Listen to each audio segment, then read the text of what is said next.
बोलिए हरे कृष्णा।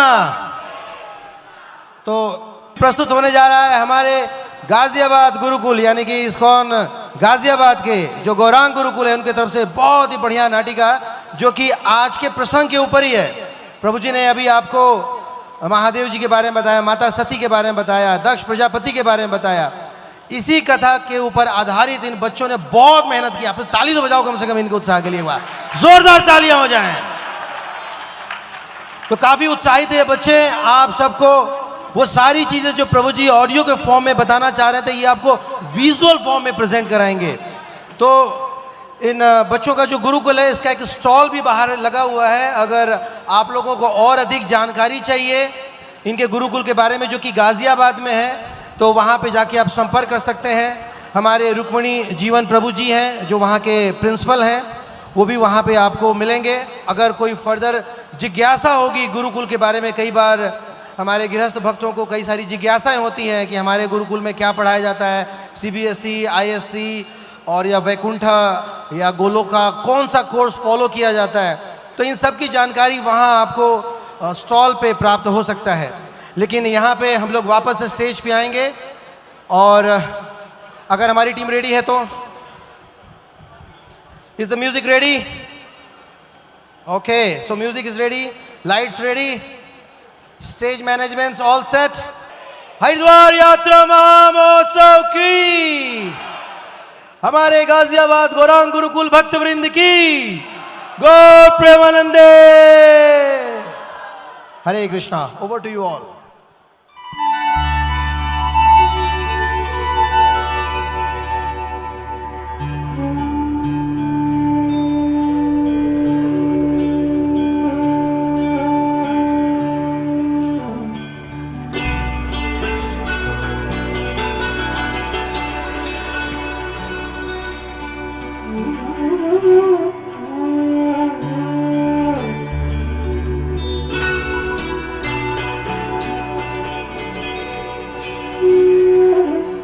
महाराज, यज्ञ में घी अर्पित करना आरंभ करें। भृगु मुनि सही कह रहे हैं महाराज।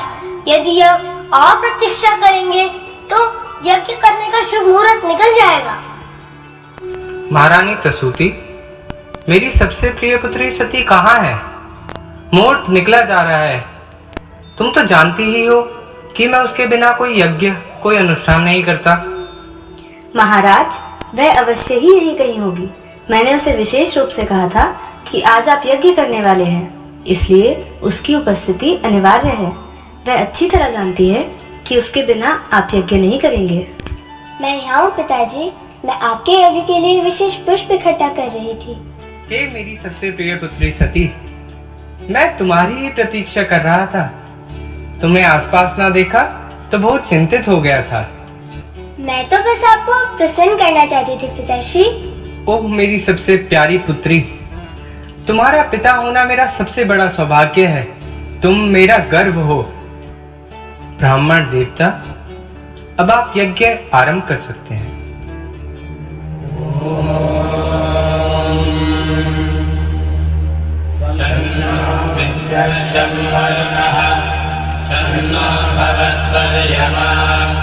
सन्न इंद्रो बृहस्पतिः सन्नो विष्णुरुक्रमः नमो ब्रह्मणे नमस्ते वायो त्वमेव प्रत्यक्षं ब्रह्मासि त्वमेव प्रत्यक्षं। क्या आपने दक्ष प्रजापति का अपनी प्रिय पुत्री सती के लिए प्रेम देखा? वह हमेशा चाहता था कि यदि वह कोई भी यज्ञ करे तो उसमें सती की उपस्थिति अवश्य हो। यज्ञ समाप्ति के बाद ब्रह्मा की उपस्थिति में दक्ष प्रजापति ने भृगु मुनि से सती के विवाह के संबंध में पूछा। सती, तुम्हारी सभी बहनें विवाहित हो चुकी हैं। बस यदि अब मुझे तुम्हारे लिए कोई उपयुक्त वर मिल जाए तो मेरी सबसे बड़ी जिम्मेदारी पूरी हो जाएगी। हे महर्षि भृगु, सती के विवाह के संबंध में आपकी ज्योतिष गणना क्या कहती है? सती? हाँ, सती।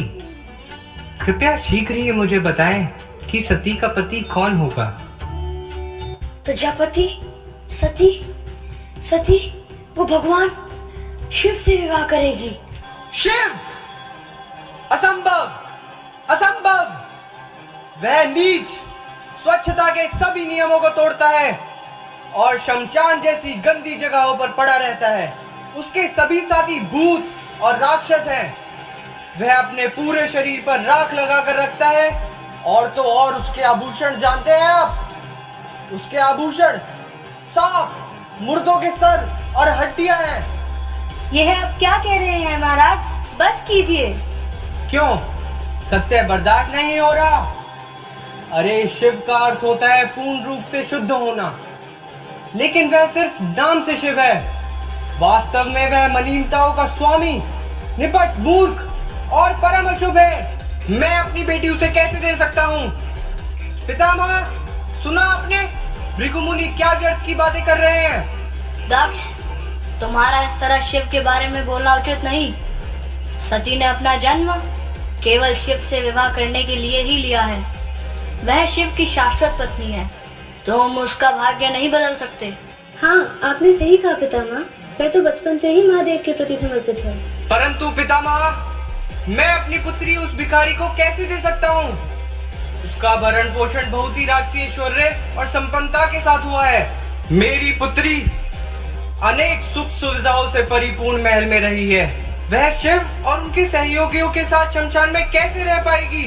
उसका पिता होने के नाते मैं उसका दुख कैसे देख पाऊंगा पितामह? मैं सती से स्वयं ही पूछ लेता हूँ कि उसकी क्या इच्छा है। वह अपने पिता से अवश्य ही सहमत होगी। बताओ सती, तुम क्या चाहती हो? सबको बता दो कि तुम्हारी वास्तविक इच्छा क्या है। क्या? इसका मतलब यह है कि भृगु मुनि सही कह रहे हैं। मेरी पुत्री मेरे साथ ऐसा नहीं कर सकती। तुम मेरे प्रेम और विश्वास को ठुकरा नहीं सकती। मेरे द्वारा दिए गए संस्कारों को नहीं त्याग सकती। यह निश्चित रूप से संभव नहीं है, बिल्कुल संभव नहीं है। बताओ, बताओ पुत्री, तुम्हें किसने बहकाया है? कौन है वो दुष्ट?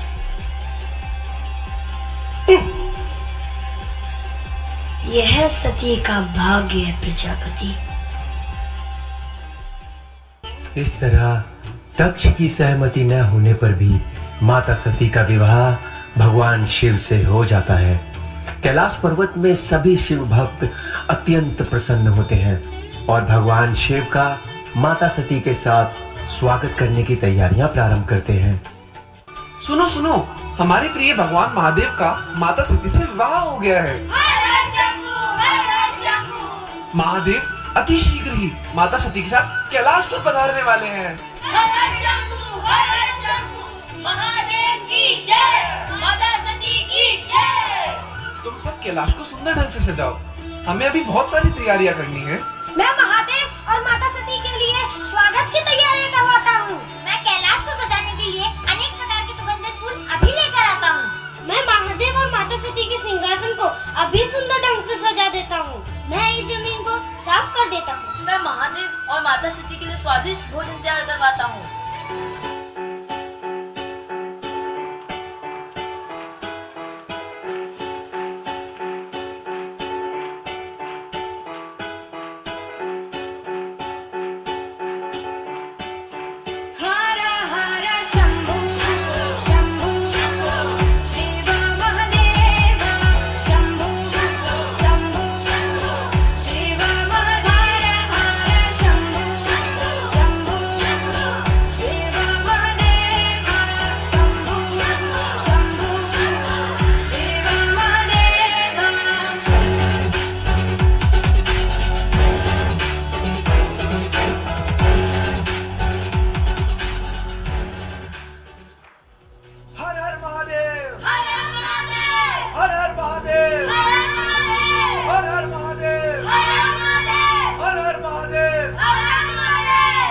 देवी, यह आपका शाश्वत घर है। यह नंदी है और यह मेरे शाश्वत सहयोगी। आप हमेशा यहाँ खुश रहेंगे। यदि आपको किसी भी वस्तु की आवश्यकता पड़े तो इनमें से किसी से भी कह दें। हे प्रभु, क्या मैं आपसे एक प्रश्न पूछ सकती हूँ? अवश्य सती। मैं देख रही हूँ कि आपके सभी भक्त आपका नाम जपते हैं और आप पर ही अपना ध्यान केंद्रित करते हैं, लेकिन आप किसका ध्यान करते हैं प्रभु? आप वास्तव में जानना चाहते हैं तो सुनिए। श्री राम राम रामेति रमे रामे मनोरमे सहस्रनाम तत्तुल्यं श्रीराम नाम वरानने। कुछ समय बाद ब्रह्मांड के रचयिता ब्रह्मा जी ने एक विशेष यज्ञ का आयोजन किया। भगवान शिव और सभी देवी देवताओं को यज्ञ में सम्मिलित होने के लिए आमंत्रित किया। तभी दक्ष प्रजापति यज्ञ स्थली में प्रवेश करते हैं। सभा में उपस्थित सभी देवी देवताओं और अन्य अतिथियों ने एक एक करके दक्ष प्रजापति का स्वागत किया।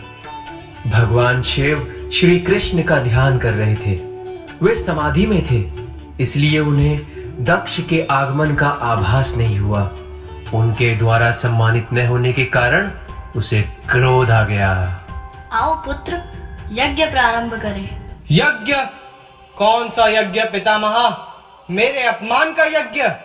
सबसे पहले आपके आदेश पर मैंने अपनी पुत्री का विवाह मेरी इच्छा के विरुद्ध इस शिव के साथ कर दिया। इसकी आंखें देखी हैं आपने? बंदर जैसी आंखें हैं, फिर भी मैंने अपनी मृगनयनी पुत्री का विवाह इसके साथ किया। यह लज्जाहीन यह भी नहीं जानता कि कैसे सामाजिक व्यवहार किया जाए। ससुर के सम्मान के लिए यह खड़ा तक नहीं हुआ। मीठे शब्दों से स्वागत करने की तो बात दूर रही। पिता समान ससुर का अपमान है ये, मेरा अपमान है ये। आज मैं प्रजापति दक्ष शिव को शाप देता हूँ कि सभी देवताओं में सबसे तुच्छ शिव को किसी भी यज्ञ में भाग नहीं मिलेगा। मैं आज प्रतिज्ञा करता हूँ कि अब से मैं अपनी किसी भी यज्ञ में शिव को आमंत्रित नहीं करूंगा और जहां भी शिव की उपस्थिति होगी वहां नहीं जाऊंगा। यह दक्ष निपट भौतिकतावादी मूर्ख खुद नहीं जानता कि अतिथि के साथ कैसे व्यवहार किया जाता है और बात करता है भगवान शिव के व्यवहार की। भौतिक ऐश्वर्य के कारण अहंकार से चूर। अरे यह क्या जानेगा कि भगवान शिव किस आध्यात्मिक पद पर स्थित है। महादेव इस भौतिक संसार के स्वामी हैं, फिर भी इस संसार के ऐश्वर्य से बिल्कुल विरक्त है। अरे यह आदमी क्या जानेगा कि भगवान शिव की क्या स्थिति है। जो पवित्र गंगा को अपने सिर पर धारण करते हैं उनके बारे में यह दुष्ट क्या जानेगा। शंभु परम वैष्णव है। इस अपराधी को यह तक ज्ञात नहीं कि इसने कितना बड़ा वैष्णव अपराध किया है। इसके तो मैं अपनी जुबान काट कर आता हूँ। रुको, इसकी आवश्यकता नहीं। इस अहंकारी ने वैष्णव अपराध किया है। इंद्र तृप्ति के कारण इसका अपनी जुबान से मेरा सम्मान, मेरी पुत्री, मेरा साम्राज्य सिर्फ बकरे की तरह मैं ही निकलता है। इसलिए मैं इसे शाप देता हूँ कि थोड़े ही समय में इसका बकरे का सर होगा। और यह तथाकथित ब्राह्मण जो ऐसे मंद बुद्धि भौतिकतावादियों को केवल इंद्र तृप्ति का मार्ग बताते हैं, इसलिए मैं इन्हें भी शाप देता हूँ। वे क्या खाने योग्य है और क्या नहीं, इसका विवेक खो देंगे और अपने शरीर की इंद्र तृप्ति के लिए घर घर भीख मांगेंगे। नंदी, अपने शब्द पर ध्यान दो। तुम्हारी हिम्मत कैसे हुई ब्राह्मण जाति का अपमान करने की। मैं ब्रह्मा ऋषि भृगु भगवान शिव के संपूर्ण अनुयायियों को श्राप देता हूँ कि वे नास्तिकता के स्तर पर गिर जाएं। मैं भी अपने तपोबल से इन शिव के संपूर्ण अनुयायियों को श्राप देता हूँ कि नशा करेंगे, मांस और शराब का सेवन करेंगे। इस तरह वे वैदिक शास्त्रों के शुद्धतम सिद्धांतों को भ्रष्ट कर देंगे और नास्तिकता की ओर गिर जाएंगे। तुम्हारी हिम्मत कैसे हुई शिव के अनुयायियों को शाप देने की। तुम्हारी हिम्मत कैसे हुई ब्राह्मणों को श्राप देने की। हर हर महादेव।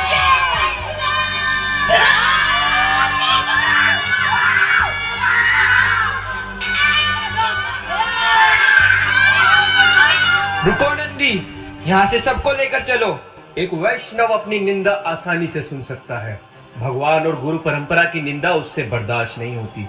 यद्यपि दक्ष ने देवताओं की सभा में भगवान शिव का अपशब्दों से अपमान किया, लेकिन परम वैष्णव होने के नाते वे शांत बने रहे और नंदी द्वारा ब्राह्मणों को श्राप देने के कारण अत्यंत दुखी भी हुए।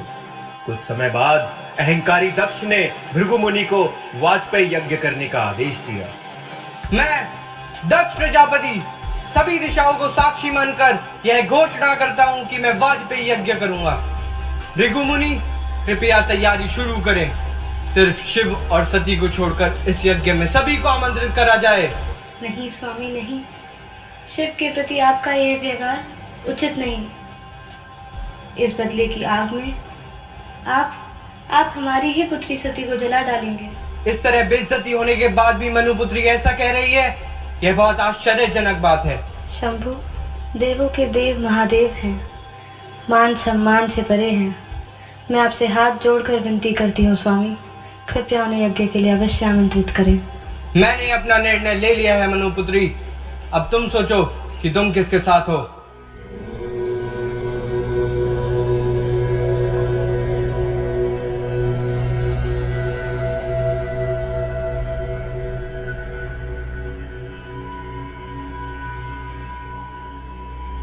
देवी देवताओं को सुंदर वस्त्रों तथा अनेक आभूषणों से सज धज कर अपने पिता के यज्ञ में जाते हुए देख माता सती अपने मायके जाने के लिए बेचैन हो उठी।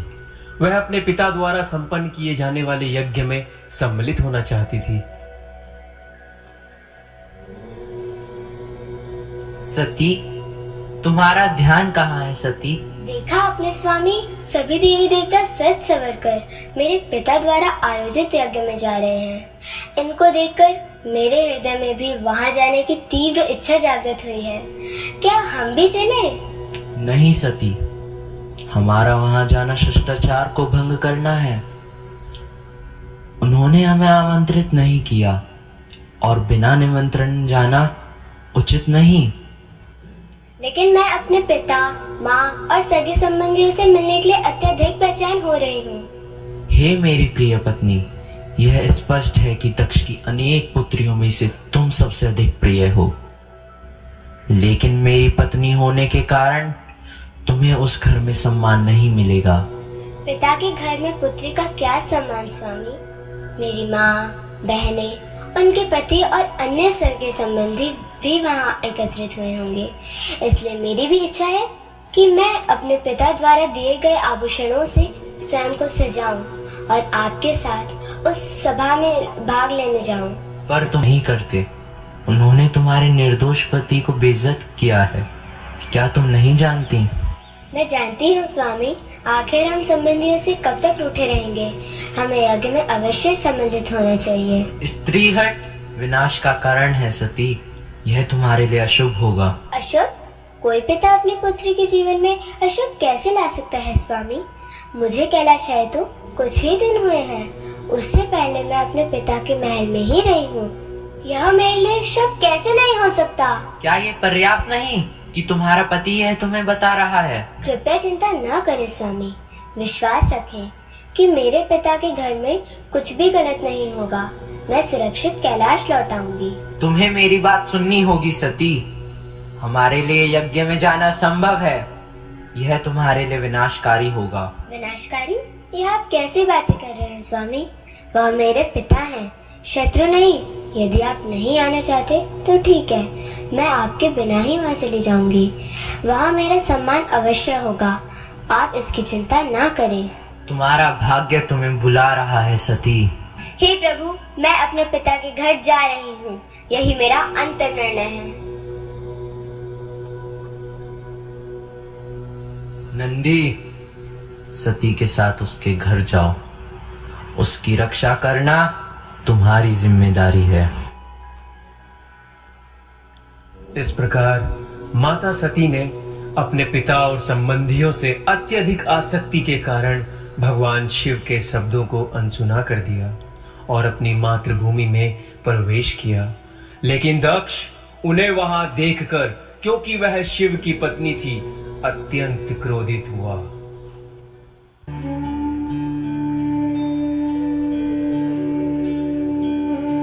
प्रणाम माँ, प्रणाम पिताश्री। तुम यहाँ क्यों आई हो सती? नहीं स्वामी नहीं, मैं आपसे विनती कर रही हूँ, हमारी ही पुत्री है, कृपया इसे माफ कर दीजिए। क्यों नहीं पिताश्री, मैं कैलाश में शांति पूर्वक कैसे रह सकती थी जब आप यज्ञ कर रहे हैं? पुत्री को अपने पिता के घर आने के लिए किसी भी आमंत्रण की आवश्यकता नहीं होती। पुत्री? कौन सी पुत्री?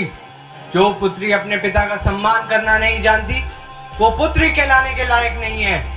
चली जाओ यहाँ से। अच्छा ठीक है, तो मैं यहाँ से चली जाती हूँ। चलो नंदी। ओह, तो तुम उस नाटकबाज शिव की संगति के कारण अभिनय की कला सीख ही गई। प्रजापति, आप अपने काल को क्यों आमंत्रित कर रहे हो? काल? काल मेरे घर का सेवक है, तो वह शिव मेरा क्या बिगाड़ सकता है? पिताश्री, आपकी पुत्री होने के नाते यह मेरा कर्तव्य है कि मैं अपने पिता और अपने पति के सम्मान की रक्षा करूं। इसलिए शांति बनाए रखने के लिए मैं यहाँ आई हूँ। ओह, तो आज तुम्हें अपने पिता के सम्मान और शांति की चिंता होने लगी। कहाँ गया था वो सम्मान और शांति जब तुमने उस अवधूत के साथ विवाह करने का निश्चय किया? तब मेरे सम्मान की चिंता नहीं हुई तुम्हें? सती, मेरे मन में तुम्हारे पति के प्रति कोई सम्मान नहीं है। मेरे जीवन में उसके लिए कोई स्थान नहीं है। किस आशा से आई हो तुम कि मैं तुम्हारे कहने पर उसे आमंत्रित करूंगा, उसकी पूजा करूं, हाथ जोड़कर विनती करूं और उसे प्रणाम करूं? यह असंभव है। बस पिताश्री बस। मैं अब तक पुत्री धर्म का पालन कर रही थी, पर अब मैं पति धर्म का पालन करूंगी और अपने पति के सम्मान की रक्षा करूंगी, जिनका आप बार बार अपमान कर रहे हैं। तुम जैसे अहंकारी व्यक्ति ही किसी के गुण में दोष देख सकता है। भगवान शिव किसी में दोष नहीं देखते, बल्कि किसी के अंदर अगर थोड़ा सा भी गुण है तो बड़ा चढ़ाकर गुणगान करते हैं। दुर्भाग्यवश तुमने ऐसी महान आत्मा में भी दोष देख लिया। तुम सब चुप क्यों हो?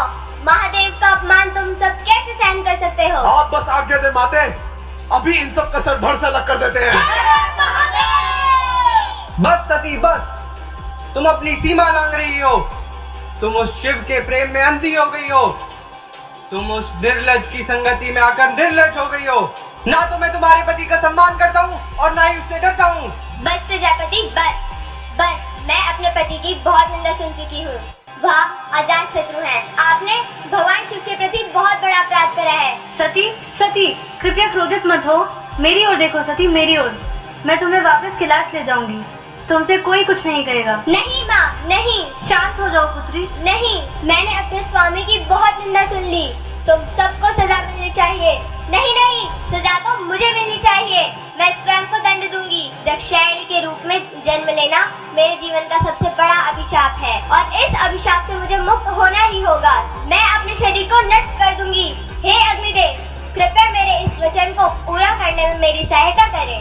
नहीं माता सती, नहीं, कृपया मुझे क्षमा करें। आप महादेव की पत्नी हैं। भला मैं आपको कैसे जला सकता हूँ? कृपया मुझे क्षमा करें। नहीं अग्निदेव, नहीं। यह किसी भी कीमत पर होकर रहेगा। मैं अपने तपोबल से स्वयं को नष्ट कर दूंगी। नहीं सती नहीं, कृपया हम सभी को क्षमा करो। हम पर दया करो। नहीं माँ, नहीं। मैं अपने इस शरीर को त्याग दूंगी जिसका संबंध प्रजापति दक्ष से है। यहाँ उपस्थित सभी देवी और देवता और सगे संबंधी कृपया मेरा अंतिम प्रणाम स्वीकार करें।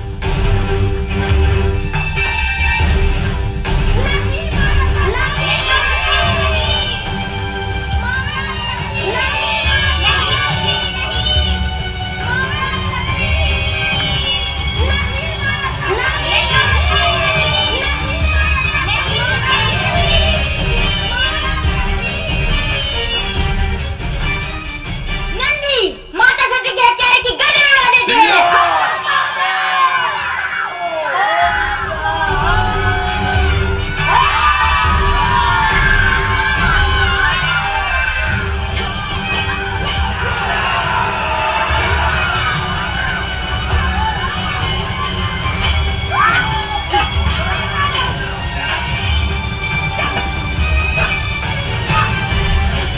भृगु मुनि ने अपनी योग शक्ति से हजारों देवताओं को प्रकट किया।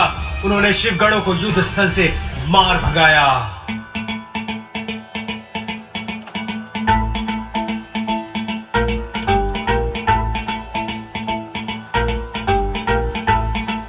यह जानकर कि अब सती जीवित नहीं रही, भगवान शिव दक्ष प्रजापति पर अत्यंत क्रोधित हुए। वे माता सती के विरह से होने वाली पीड़ा को बर्दाश्त न कर सके।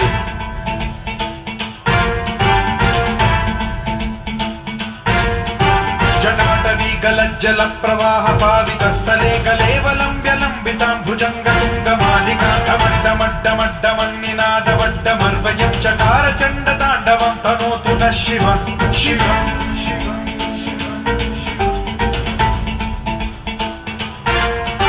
जटाकटाह सम्भ्रम भ्रम निलिम्ब निर्झरी विलोल वीचि वल्लरी विराजमान मूर्धनि धगद्धगज्ज्वलल्ललाट मट्टमावते किशोर चन्द्रशेखरे रति प्रशिक्षणं महादेव वीरभद्र का प्रणाम स्वीकार करें कृपया मुझे बताएं मेरे लिए क्या आदेश है जाओ वीरभद्र, सब कुछ नष्ट कर दो। यदि कोई तुम्हें रोकने का प्रयास करे उसे खत्म कर दो। जाओ, दक्ष के प्राण ले लो जिसने मेरी सती के प्राण ले लिए। जटा भगवान शिव से आदेश पाकर वीरभद्र दक्ष की यज्ञ स्थली पर जा पहुंचा और उसने सर्वनाश करना शुरू कर दिया।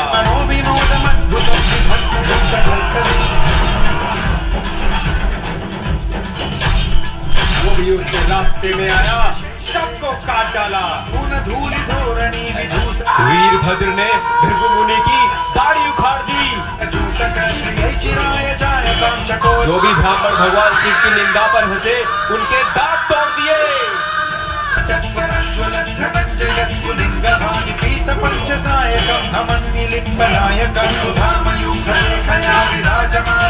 देखते ही देखते उसने कुछ ही पल में भगवान शिव के आदेशानुसार दक्ष की गर्दन धड़ से अलग कर दी। ओम नमः शिवाय।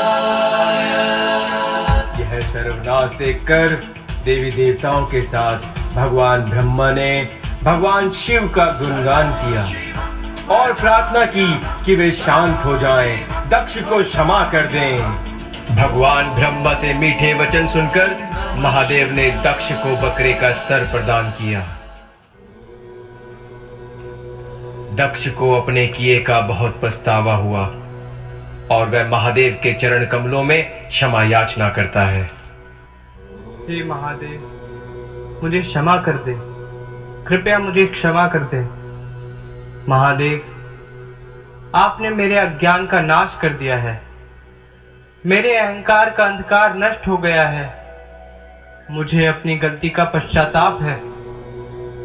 सही कहा था मेरी पुत्री सती ने कि सच्चा वैष्णव वही है जो किसी में दोष नहीं देखता, बल्कि यदि किसी में थोड़ा सा भी गुण हो तो उसे बड़ा चढ़ाकर बोलता है और बड़े से बड़े अवगुणों को भी नजरअंदाज कर देता है। लेकिन मेरे जैसा आदमी जिसने दोष ना होने पर भी आप में दोष देखा, सारे शास्त्र यही बताते हैं कि वैष्णव अपराध सबसे बड़ा अपराध है, परंतु मैंने इन शास्त्रों की भी अवहेलना की। आज मैं सारे संसार से प्रार्थना करना चाहता हूं कि जीवन में कभी भी वैष्णव अपराध ना करना। अरे, इन वैष्णवों के चरण पड़ने से तो गंगा भी पवित्र हो जाती है। जिस स्थान पर ये वैष्णव जाते हैं वह स्थान धाम बन जाता है। मेरी मूर्खता के कारण मुझसे यह बहुत भारी गलती हुई है, लेकिन आप कभी ऐसा ना करना।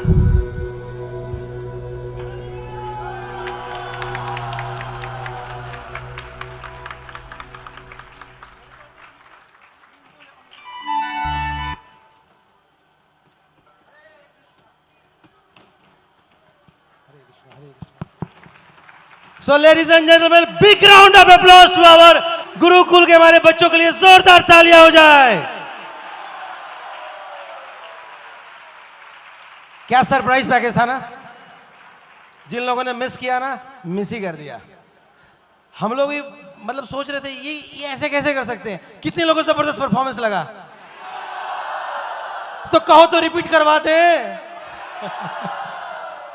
और खास करके वो वाला हरा हरा शंभो शंभो देवा महादेवा। तो स्पिरिचुअल वर्ल्ड में भी ना, मतलब कहना नहीं चाहिए, इस टाइप का एक सॉन्ग रहता है नहीं, थोड़ा माहौल बनाने के लिए।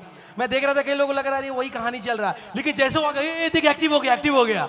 सो हृदय से धन्यवाद है हमारे इन गुरुकुल बच्चों का, और खास करके हिज ग्रेस रुक्मिणी जीवन प्रभु जी का, जिन्होंने इन बच्चों को इतना बढ़िया संस्कार दिया। It was an outstanding performance and I request please come on the stage. आप प्लीज यहां आइए, आप सब आशीर्वाद के हकदार हैं और आशीर्वाद देने के भी हकदार, आपको देना भी पड़ेगा भाई। देवी देवता लोग हैं और ये महादेव के भक्त लोग हैं। तो एक बार इनके लिए जोर से हो जाए, हरे कृष्णा कृष्णा कृष्णा हरे हरे, हरे राम राम राम हरे हरे। तो जैसा मैं बता रहा था कि इन बच्चों की जो इतनी सुंदर परवरिश हो रही है जिस गुरुकुल में, उसका एक स्टॉल बाहर लगा हुआ है। आप भी अगर चाहते हैं कि आपके नन्हे मुन्नों को इतनी बढ़िया ट्रेनिंग दी जाए, इतना बढ़िया परफॉर्मेंस ये जो करके दिखाए, आप भी अगर चाहते हैं तो विलंब ना करें, आज ही जा करके मिलें और उनसे आप संपर्क करें। तो बहुत बहुत धन्यवाद एक बार फिर से आप सभी लोगों का। श्रील प्रभुपाद की, देवादिदेव महादेव की, सती मैया की, गॉड प्रेमानंदे। इस ड्रामा से हमें दो विशेष शिक्षाएं मिलती है। एक तो वैष्णव अपराध करोगे तो बकरा बनना पड़ेगा, और दूसरा पति हो या सती, कृष्ण है दोनों के पति। Thank you very much. Gauranga Gurukul के श्रील प्रभुपाद की।